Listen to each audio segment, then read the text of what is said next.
समर्पयामि बन्देवादानि रामाणि प्रभवव्यासन्नादि अनायकं वाहिवादः सगन्धगणमुक्ति साख्या त्रिगुणपत्यादेवतारान्तदेवताभ्यो नमः श्रीमहाकाली महाविशेषार्घ्य एकस्वरकारान्तदेवताभ्यो नमः शाकादिर्नमस्करोमि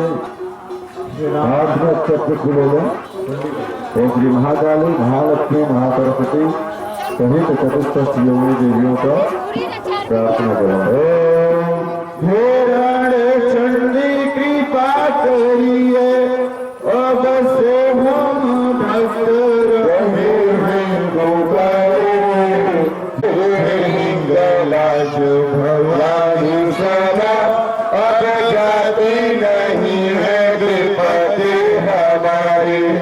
हे जगतारिणी हो भवहारिणी हे सुख करिणी मधु हमारे देश अनाथ हुआ बेमाधो मरंग केवल आस तुम्हारे से अनाथ हुआ वो मातो बसो अब केवल आस तुम्हारे।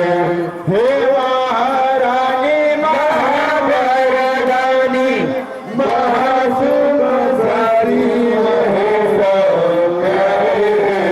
हे महिषासुर मर्दिनी मातो मनोहरणी मूर्ति तुम्हारे।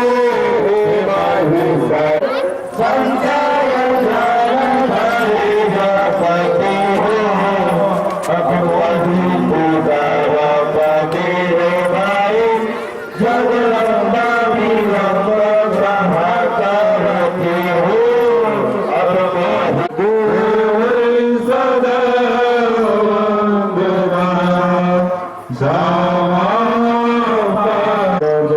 गंगोत्तर समर्पयामि प्रणवामि नमस्करोमि। प्रत्यं शारदा देवी तदर्थं सवाहिनी पंचमं जगद्विख्यात षष्ठमं वागेश्वरी तथा सप्तमं